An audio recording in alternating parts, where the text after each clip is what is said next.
This is the BBC. Dear brothers and sisters, all are welcome here at the Confessions podcast, whether saint or sinner. Hey, thanks for downloading this. Don't look at me like that. I'm trying to be... Sounding a bit hysterical. Trying to be jovial. Thank you for downloading the latest Confessions podcast from your friends at Radio 2. Joe is here and Bobby is here too. Yes. Now, this week's confession collection includes a stag do show-off in Mac's Misdemeanor The Beer Man Can, Noah's nautical naughtiness in Never Mind the Bad Cocks, and Elle's horticultural howler, Quite Savage Garden. Yes. And, of course, we uncover another classic confession from the crypt, especially requested by you. So we start this week with Life is a Ghoster Coaster. Please be seated. Joe, Simon and Bobby. After many months of wondrous dating, my partner and I decided it was time to settle down with her wonderful 3 children as a new family and find the home of our dreams. A place where the children had their own space, a nice big garden to run around in, a period house full of character into which we could plunge our hard-earned cash and make our own little family paradise. Weeks of endless online searches commenced, and after seemingly scores of house visits, one came up that looked too good to be true, and we eagerly booked ourselves a viewing. So the morning came for this particular viewing, and it was a dismal early winter's day. A heavy mist had dropped onto southeast London. The skies were leaden grey. It's not a very seasonal one, is it, on the hottest day of the year? Anyway. I feel a bit cooler, though. That's right, yeah. It's like a little bit of air conditioning. Thanks, Mike. The skies were leaden grey and the wind was whipping around. You might almost call the weather eerie. Even in the gloom, the first sight of the house in its full glory raised our hopes a little bit higher. It was better in real life than in the photographs, but our excitement took an early blow. As we entered the front garden, we met the estate agent with an enthusiastic greeting, but hiding behind the pristine hedge was another couple with a young daughter. It was a double viewing, and they were all dressed as if they were going for a job interview.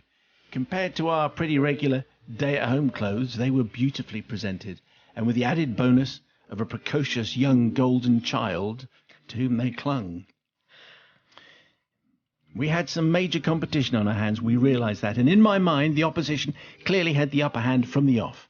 As we entered the building, the enemy chewed the ear off the estate agent. We were quickly relegated to the back of our tour party, merely listening in as the couple swooned over the details of the house as we moved from lovely room to lovely room. I noticed the parents kept on asking their daughter what she thought of it, and it occurred to me that her buy-in might be necessary. I wasn't 100% sure about the house. What man ever is? But I was at 95% and my deserving partner was at 110%. This was the one. Ticked all the boxes and more. Before she leant in and whispered into my ear, I already knew what she was going to say. But she said, "We must have this house. We must." I knew where I stood and I was already losing a battle I simply had to win. But I had nothing. Nada. We didn't have the chat. We didn't have the clothes.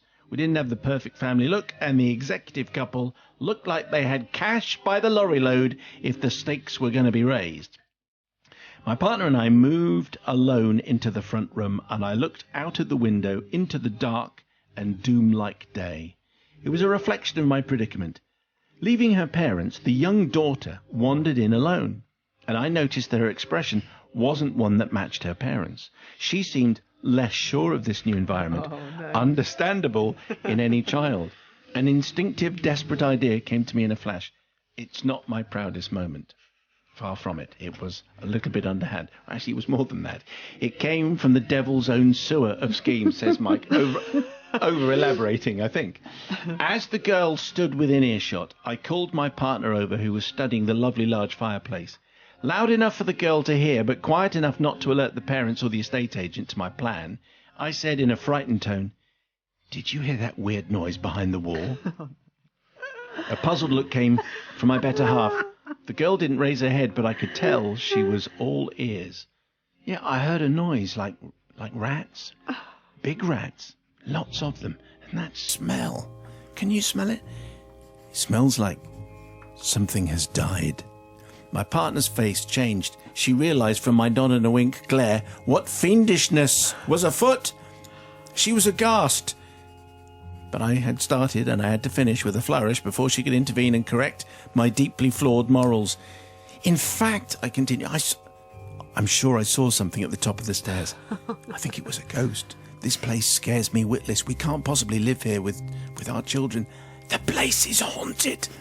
I was looking straight at my partner, but was also scanning the young girl's face. It immediately filled with fear, and she quickly bayed for the comfort of her parents.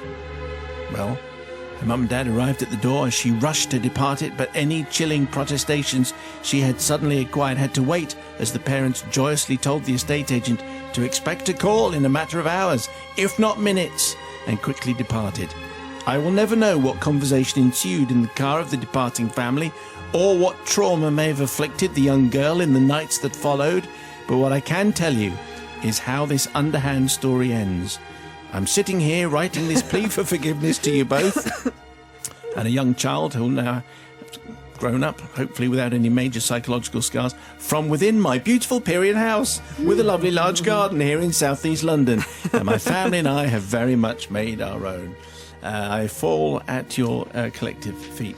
Mike is clearly not asking for forgiveness. He doesn't care. He got the house. Very underhand methods. And I suspect Bobby's going to... She's looking a bit stern, isn't she? Look at that face. Well, you see, because, he did mess with that child. Anyway, what do you say there, I'm quite conflicted because I really, really do understand the desperation to have a home that you'd have done absolutely it. love. I probably would. You'd have done the same. But then I've got a small child who would be terrified in that situation. So I can't forgive Mike. I can't forgive him. But I do understand how he might have done this. Really? I'm not quite convinced. I think you're just saying that. Probably. Anyway, Bobby. The thing is, he said, imagine that conversation. She'd have got in the car, surely, and gone, Mummy, that man said there was a ghost. And they'd have gone, lovely, lovely daughter. I don't know what Golden her name Child. was. Yeah, Golden Child. Of course there wasn't a ghost. Don't be silly. I don't like the house either. Oh, it's too much money. I think actually it would have been fine. So despite your lack of guilt, it only worries me that you feel no shame. She'd have been freaked. She'd have got in the car and said, that house is haunted. And there was said, a ghost. Don't be, if it was you, you'd have said, don't be silly, or what? And she'd have said, well, listen, that man said, and then they'd gone, don't be silly, it'd be fine. So I don't think she was traumatised. No, but then you can't shake that off once that thought is in a child's head. Oh, but it wasn't your best. It wasn't your best time. But having said that, you did secure a roof over the head for the other three. So maybe, having a house for 3 children is better than having a house for 1 child. You can see I'm desperate because I can kind of. I'm going to forgive you. You would have done it as well. The Confessions Podcast. So Max says, my brother moved to Charlotte in North... Oh, I just remember there are accents needed. My brother moved to Charlotte in North Carolina, where he had settled, found a fiancée and planned a wedding. Dutifully, the rest of the family made various arrangements to get from whatever part of the world they were living in to meet up and celebrate this momentous occasion. Needless to say, as we're all English and from Greater Manchester, a traditional northern stag night was in order. But in Charlotte. Luckily, my brother, the groom, had done his research and he'd found a bar which was run by a guy from Stockport, and we called him Mike. Mike's bar had everything necessary for a stag do for about 15 lads, a pool table, karaoke, and a smattering of locals who would be up for joining in.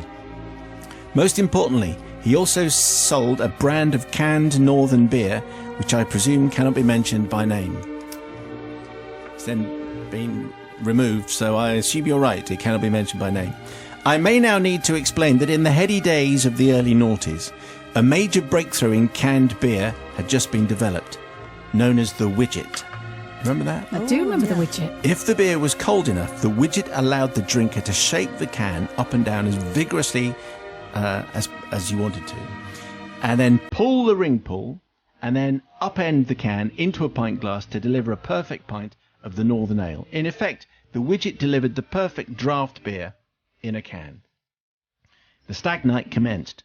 Many cans were purchased, and then, ultimately, it was my round. I approached the bar and dutifully ordered 15 cans of your finest, please, Mike. As the cans and glasses were being placed on the bar, I noticed to my right-hand side an American gentleman. Small, with a proper whiny voice. Let's call him Buzz. He was the kind of bloke you wouldn't notice unless he asked you what you were drinking, which is exactly what he did.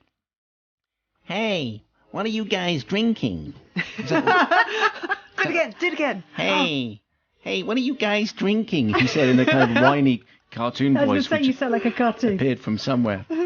This, my American friend, I said, is the culmination of British ingenuity. I boasted all that. The perfect draft beer in a can. I can shake this can as much as I like, and it will deliver a perfect pint of beer. Well, Buzz didn't look convinced. I'm not convinced. So I decided to demonstrate the wonders of the widget, and after much shaking, I popped the can right in front of Buzz's face. He flinched, but true to form, not a spurt of beer hit him. Just the expected gentle hiss of the widget activating deep inside the can. I upended the can into a glass, and Buzz looked on in wonderment as a perfect pint was delivered. Buzz couldn't resist and promptly ordered, "One of those yellow beers, please." But unbeknownst to him... Move deep south now. Sorry about that. I can't stay geographically stationary, as you know. But unbeknownst to him, they came in two varieties.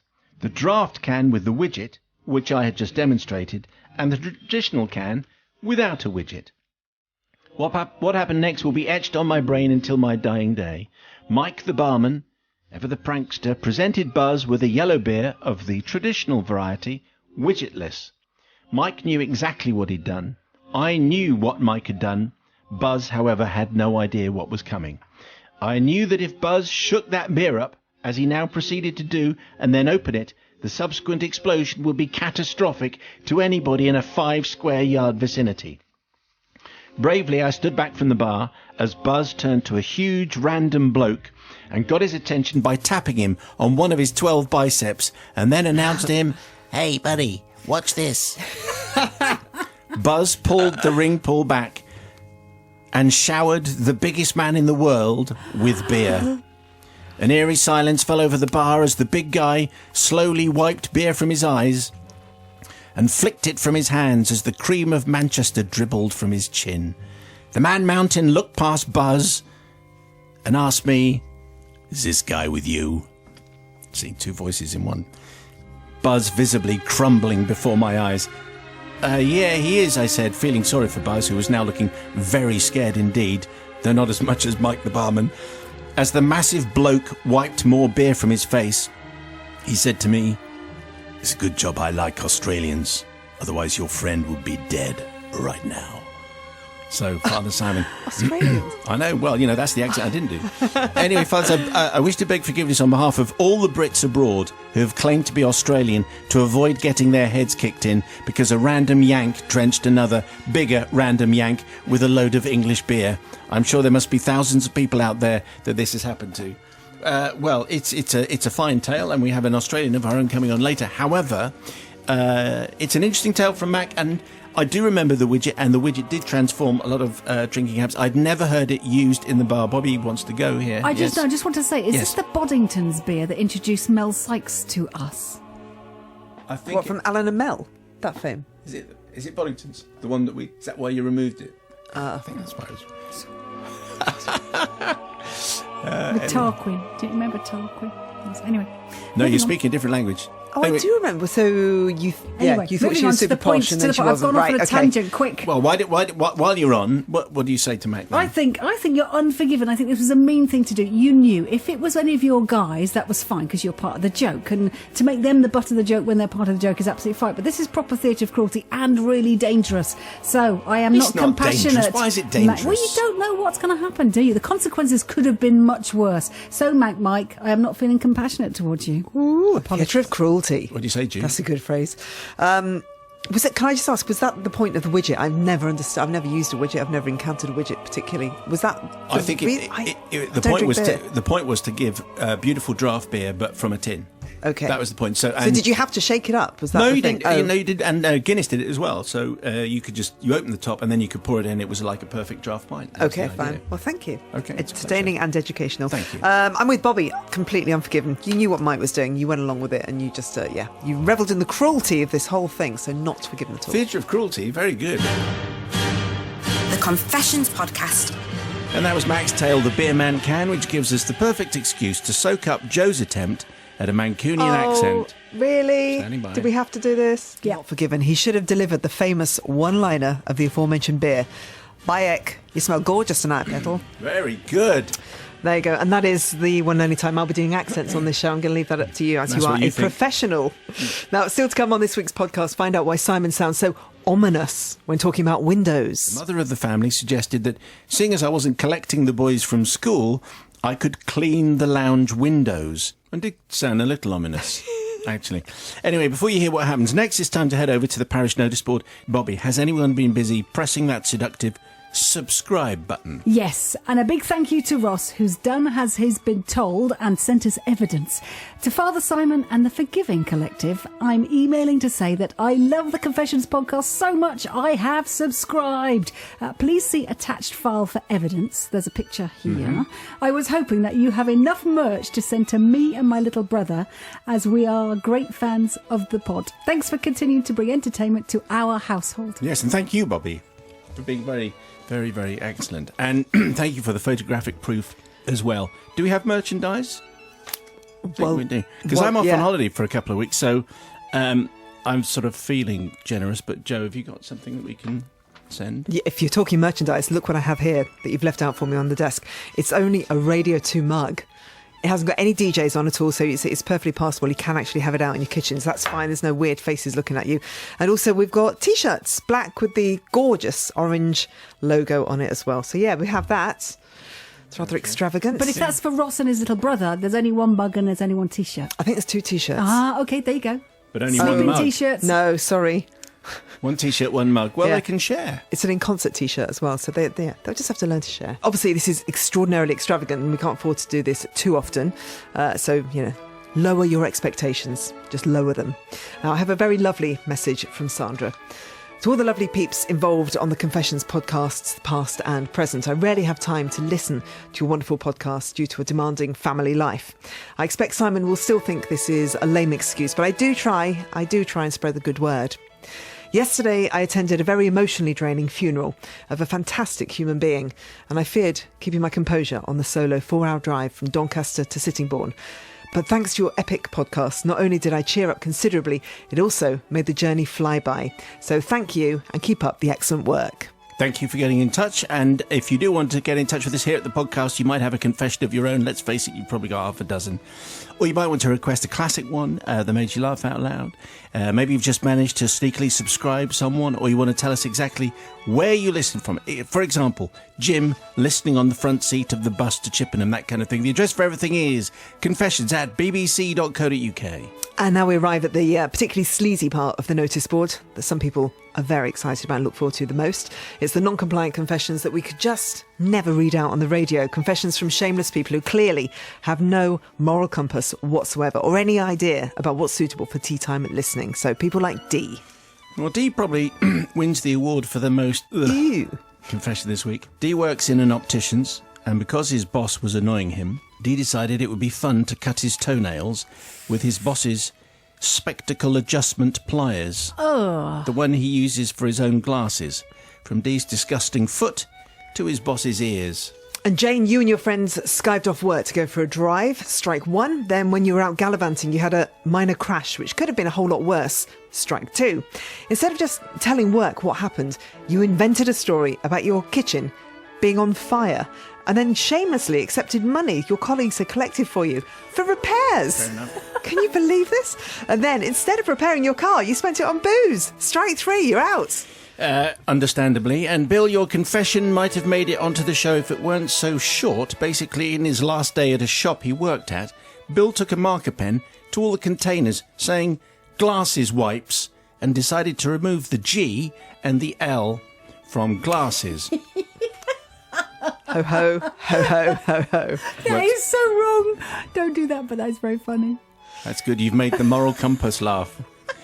Well, I thought they were pretty good. And if you can match any of them, it's confessions@bbc.co.uk. So some of the confessions that did make the cuts this week include Noah's nautical naughtiness in the form of his confession, which was called Never Mind the Bad Cocks. The Confessions Podcast. Noah, thank you very much indeed. Simon and the gang of gratification. Okay. We'll take you back a few years to when I was in year 11. And my school was lucky enough to be located near a major river with a boathouse, meaning we were given the chance to try out rowing 2 afternoons a week. However, because I wasn't exactly the fittest teenager, I found rowing quite draining, to be honest, therefore decided to volunteer to become a cox. My job would be to steer the boat, obviously, that's what coxes do, and instruct the rowers using a speaker system. And I was put in charge of B crew. I'm still not sure how the teachers trusted a beginner to steer a 20,000 pound vessel, but in my first few weeks, apart from 1 or 2 near collisions, I managed to guide it through the water without a hitch, and my crew and I had become a close team. We were by no means the best, but we didn't care. The biggest event of all in our calendar, without a doubt, was the annual National Schools Regatta at the end of the school year, which took place at Eton Dorney Lake, the host of the rowing for the 2012 Olympics, you'll remember. All the famous schools were there. Eton, who actually practiced there, Harrow, St Paul's, you name it. So come the day of the regatta, we arrived at the lake and began putting together our boat. It was so long it had to be split in half in order for it to fit on the trailer, though I think a total of 12 bolts were responsible for holding it together. So, no need to worry about it falling apart in mid-race, right? No. As the rest of my team were responsible, as a bit of a spoiler, I realise. As the rest of my team were responsible for attaching their riggers to the boat that their blades rested on, I was in charge of bolting the 2 boat halves together. With my wrench, I fastened one, then another on the other side of the boat, but was then distracted by a friend who was asking for help. I obliged, and as my hands were full of nuts, bolts and washers, I put them in a pile on a nearby table momentarily in order to be available, and I'd continue to attach the boat together in a minute, or so I thought. After helping my friend, I walked back to the table to find that the pile of nuts and bolts had disappeared. I panicked and started to look around, but all the containers that were supposed to have spares were empty. I asked around, but surprise, surprise, nobody had a clue about what was going on. This was very bad.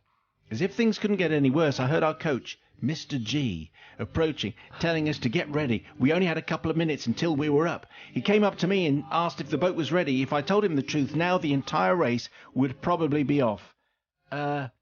Yes, I replied. Everything's okay. He was pleased and went off to get his bicycle. Somehow I hoped that we would get through the races with only 2 of the 12 required bolts holding our boat together.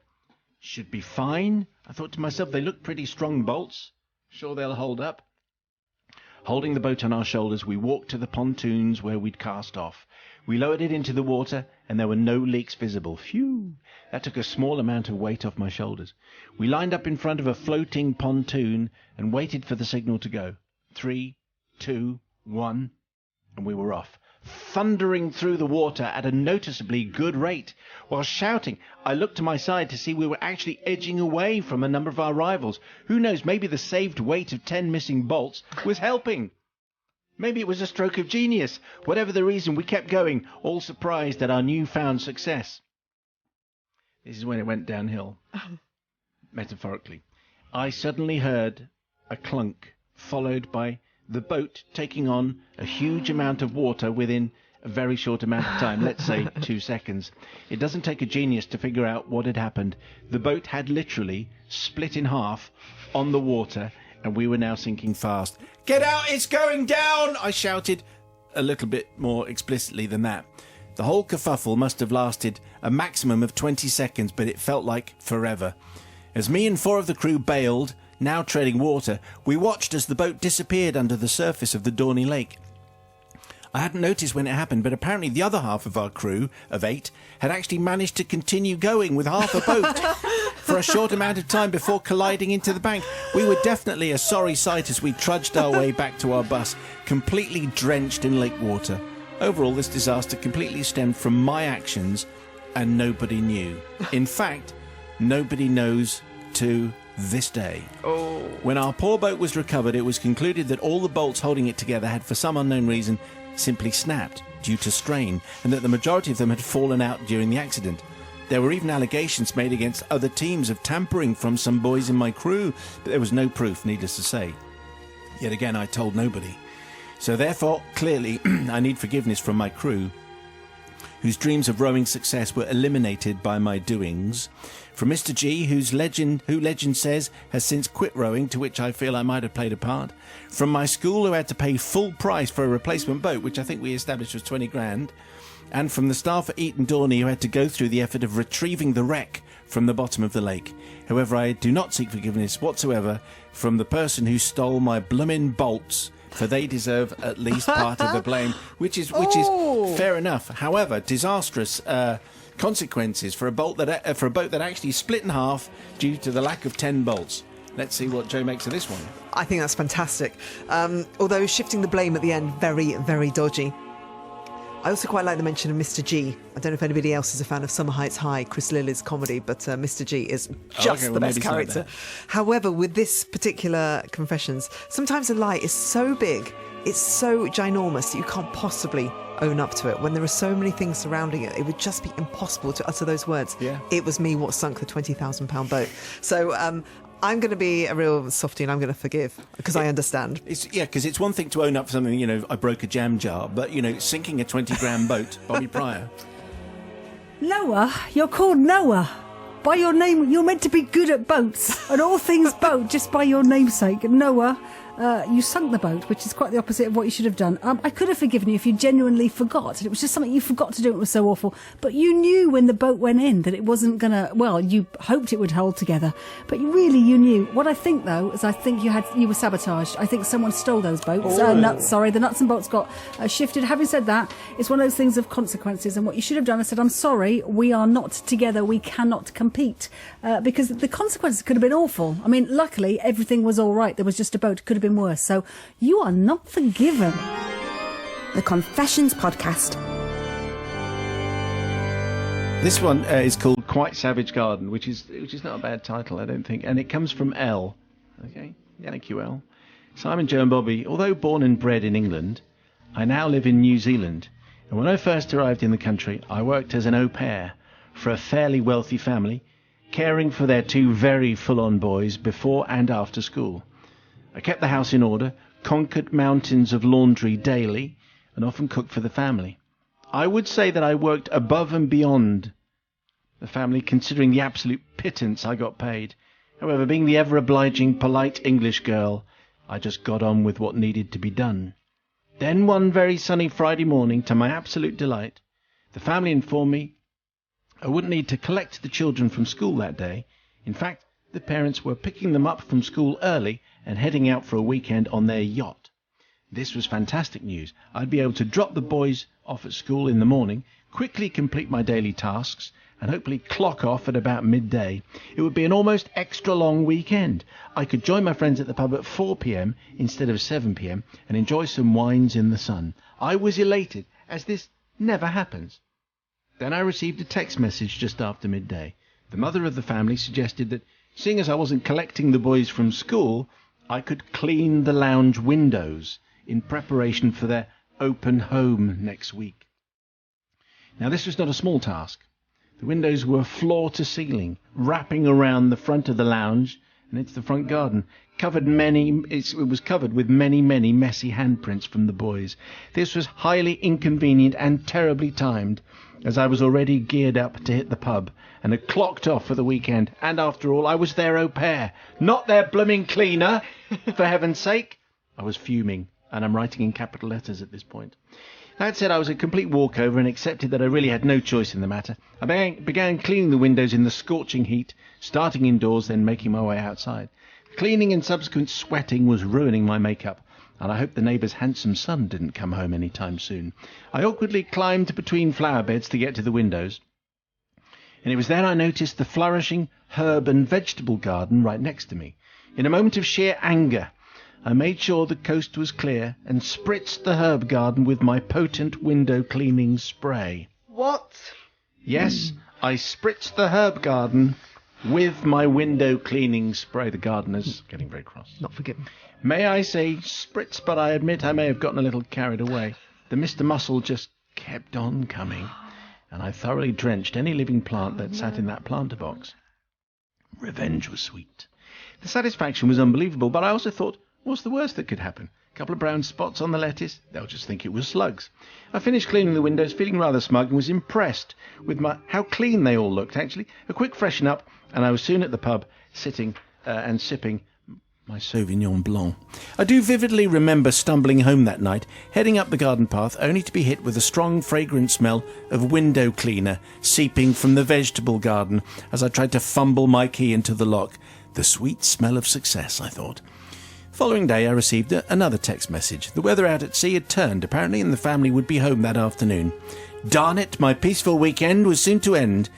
The family arrived home that afternoon, and as their trip was cut short, the mother announced that dinner would be something quickly thrown together. I don't know, let's say from the garden. Oh, no. To this day, I admire her creativeness in the kitchen. Very imaginative. However, at this point, I really wished that she was less enthusiastic and had opted for a takeout. But she didn't, and she proceeded to pick a variety of fresh greens from the recently drenched vegetable garden. And then she said, well, you know, I don't need to wash. Why would you wash homegrown vegetables? You know that no nasty chemicals have been used to grow them. This was her thinking. Straight from the garden, onto the plate. I maintained my politeness and joined them at the dinner table. The children always insisted that I ate with them. Not surprisingly, I wasn't too hungry that night, and the salad just didn't tickle my fancy. So instead, I sat mortified and watched as the family munched away on their homegrown salad with their extra hidden dressing. My flippant act of revenge had escalated very quickly. I was expecting some limp leaves at the very worst, not a possible case of family poisoning on my hands. As a qualified nurse, I was imagining the gut irritation that would occur, a sleepless night of diarrhea and vomiting for all, and a lot more laundry for me. However, I said nothing. I sat there and politely declined any food, but let them munch away on their homegrown delight. The mother seemed quite pleased with her organic homegrown meal. Now, although the family ended up more or less fine, I still ask for your forgiveness, mostly for allowing two young children to willingly ingest some rather nasty chemicals. Also, please forgive me for harming the herb garden and the general environment. Well, I'm looking at some stern faces, Elle, I have to say. This isn't going to go very well, I don't think. Though you can understand why she was annoyed with the mother, because, as Elle correctly says, she wasn't the cleaner, she was just the au pair. What do you think, Joe? When you're an au pair, does it involve doing light household duties as well? Possibly. I think it might. I'm not sure. Isn't it just? So I think it's kind of okay to say. Can you clean? Can the you windows? just do the wind? Yeah. Okay. I hate cleaning windows. You're just making sure that you're not going to forgive her, aren't you? Well, yeah, I can't believe she's actually admitting this even now, even after the passing of time and all that kind of stuff, because this is just shameful. How can you sit at the table and watch somebody eat something that you've sprayed chemicals onto? And do you have any idea how long it takes to grow things in the vegetable garden and to have it destroyed by somebody just spraying Mr. Muscle on it? I'm really angry. Take that. Anyway, so is that Not forgiven Bobby Pryor. ever.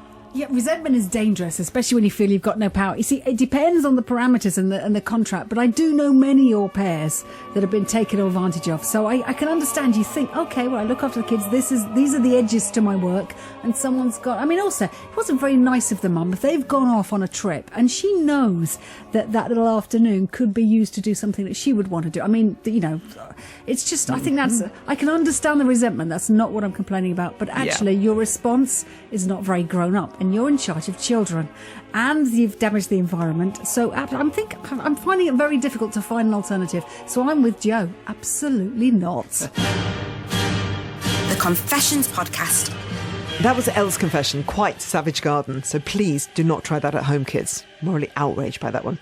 Now, if you missed the confessions going out live this past week, then you wouldn't have heard reaction on the people's verdict. So here's another chance. A reaction from #SaladHater. Completely forgive the au pair, not for the act of revenge, but as a salad-hating individual, the less salad that gets consumed or vandalised is okay in my book. Although, had it been me, I would have had to trample the said salad to the ground. You see, there are lots of things in life that are worth getting annoyed about, but salad isn't really one of them, is it? Well, I think there's bad salad and good salad, and I think there are lots of people have had only the experience of a bad salad, so they think all salad is bad.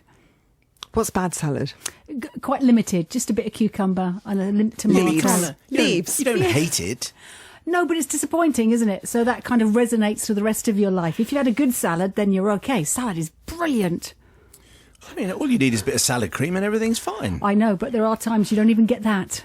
Anyway, that's it for this week's batch of confessions. If you want to send in your own, you know, the email is confessions@bbc.co.uk. Don't go anywhere just yet. It's time for our weekly trawl through the archives to dig out a confession from the crypt. And this one has been requested by Alistair, who says, many years ago, probably 2012, I can't really remember clearly, but I was driving to Wales and I was listening to the radio when Confessions came on. This episode caused me incredible mirth as I drove along. It was concerning a chap and his friends on the Isle of Wight and the moving of some garden furniture. It was so funny, and I really hope that you can bring it back, and I hope others will think it just as funny as I did. Well, Alistair, after much panning and sifting, it was this week's classic confession. The Confessions Podcast. Father Mayo and the Associated Collective. Life in winter for a pair of young teenage boys can be pretty boring. My childhood home in the Isle of Wight was certainly no exception. In fact, in this particular place, it's the complete opposite of the bustling summer, which is full of fun and hundreds of thousands of visitors. My story turns the clock back to the early 1970s and a run-of-the-mill November evening when the lack of entertainment left me and my friends staring into an abyss which felt like it might last an eternity. As such, I have to admit to a back catalogue of deeds so numerous that until now it's felt almost pointless seeking any sort of forgiveness. However, as time moves on, and the Grim Reaper has started to come for some of my peers, I think I'd better make a start so as to improve my prospects for the future. This is very macabre. It is. He's looking to the afterlife already. I don't want to use our real names, as we now have boys of our own. Hence, if they should ever perpetrate similar deeds, we may need to rely on the moral high ground in order to hand out just punishment. Plus, there are some families that might still remember. So for the purposes of this confession, we'll make up these names of Casey and Jones. Most winter nights, Simon, we would arrange to meet at about 6 o'clock by our local telephone box, and as long as our mums had agreed that we could go to the others' home for the evening, we were then free to start our programme of misdeeds. Around 1973, we decided that we would walk our local neighbourhood in search of front gardens with gnomes. On finding these, we would usually do one of two things. If there are a lot of gnomes and other accessories, we would typically transfer the whole garden display to the plainest looking garden nearby. If there are only one or two, we would swap one of them for another from another garden that might be a mile or so away. In this case, after a couple of weeks, we would then swap them back. We thought this was hilarious and spent many a happy hour enjoying the thought of gnome holidays or neighbourly disputes. However, as I said earlier, this activity was only one of many, and I don't want or need forgiveness for this essentially harmless fun, especially as Noel Edmonds was actively encouraging this type of attack on the garden guardians around about this time. One night while walking down my street on a gnome hunt, I became aware that one particular type of wrought iron gate with black painted swirls of metal was quite common, and a pair or more occurred in almost every street, probably courtesy of the nearby blacksmiths who made them to order. This sort of hideous wrought iron work was very fashionable back then. It was then that a really sinister idea popped into my mind, and I ran home to fetch a tape measure. For the next few weeks, we went everywhere, trying to locate pairs of wrought iron gates and built up a list of locations and sizes. To our delight, we found a pair of gates just under 5 foot wide and another pair of identical ones that were just over 5 foot 2 inches wide. We came back to confirm our findings in daylight, and then the stage was set. The next Friday evening, we were allowed out to midnight on the weekend. We lifted a gate off its hinges and carried it nearly 2 miles to the location of the almost matching pair and did a straight swap. Another 2 miles later, the deed was half done. Now we had a pair of gates that only just latched closed and another that clumsily banged together and jammed. After a further 2 weekends, we completed the full deed to create a pair of gates that couldn't quite reach each other and another pair that banged together and wouldn't close at all. What fun we had imagining the confusion of the poor owners, who we were sure would never guess what had happened, as the distance was far enough to ensure that it was unlikely that their tales of grief would ever cross. After 2 weeks of chuckling, we decided it was time to reverse the deed and cause even more confusion. After 2 miles carrying the first quite heavy gate back to its original home, we found to our horror that the second owner had demolished the pillar and installed a new gate post in order to accommodate the now smaller gates. Not knowing what to do, we decided it was best to keep at least one household happy, and we spent the early hours of the morning swapping both gates. One pair now fitted perfectly and the other pair now overlapped. Because it took us until later than 2 o'clock in the morning to achieve the full switch, we were both grounded for nearly a month. At the time I thought that was punishment enough, but now I feel the need to clear my debt to society. I would be grateful of a pardon. We never intended a permanent change, and I would say to those unsympathetic judges, brackets Sister Pauline, close brackets, that the mitigating circumstances of total boredom on the Isle of Wight were partly to blame. If you can't find it in your hearts to forgive this mishap, then I may as well take the rest of my problems to my grave. However, if you can forgive this minor slip, then I'd be willing to serialise my confessions further. I await your verdict. Casey and Jones with that story of swapping gates and making them fit and then others that didn't fit. Let's see what kind of mood she's in, Sister Pauline. Well, these are quite powerful mitigating circumstances. Teenage boys, the Isle of Wight. Yes. The early 70s. What I can't really forgive, though, is the fact that they had to imagine. They felt it was okay to just imagine the consequences. How dull is that? Why weren't they watching the consequences? They're very boring. Do something, go away, imagine the consequences. So they should have stayed to watch. They should have lurked in some way. They had nothing else to do. It was the Isle of Wight. It was the early 70s. No, I don't forgive you. Mother Superior. My mind slightly drifted off. They were grounded for 2 months. Is that because they were found out? Because they, as I think was clearly stated by me just merely moments ago, Sorry. it's because they stayed out beyond midnight. Oh, but no one knew what they'd done. That was why. Okay. I'm glad you're paying close attention. No, I just didn't quite get that. But then, as I said earlier, I'm not very bright. It seems an awful lot of trouble for sort of not much of a result, really. I mean, a part of me wants to forgive them, but part of me says if they were my gates, I'd be very, very hacked off. So I'm kind of wavering. I don't know whether to forgive them or not. Isle of Wight, winter, not really an excuse. You're not forgiven. All right, not forgiven. Took long enough to get there, yes. You did ask. Now, Brother Matt. Thank goodness I didn't know you two when I was growing up. You sound the dullest... This is your idea of fun, is hulking wrought iron for 2 miles? That's PE! What's like 2 miles with wrought iron? Are you crazy? But it was to make a gate that didn't exactly fit. It didn't exactly fit. Ooh, crazy. How those winter nights clearly flew by on the Isle of Wight. They lay in bed thinking, imagine that gate flapping in the wind now. Imagine what the owner's doing now, but he just can't get his car in. Crazy. No, not forgiven, just for being dull. The Confessions Podcast. And that was your confession from the crypt this week, featuring Sally Traffic, Sister Pauline, and Brother Matt. And I think you could tell there that Sally Traffic was just losing the will to take part at all. Sorry, what was that? Did I miss anything? I can't believe the lengths that they went to. This was such a complicated prank. Like, so much effort. The only thing, though, I love kind of youthful mischievousness, and I think it's fine if you're involved in the joke, but when you're the butt of the joke and you don't know what's going on, I have to say a word of warning, I don't know if I'd have forgiven. But I think I would have been clueless. I would have been that person just trying to put the gates together, just going, well, they've shrunk, or, oh, they've expanded, I wonder what. And then I would have demolished the whole thing, and I would have been that sucker, I think.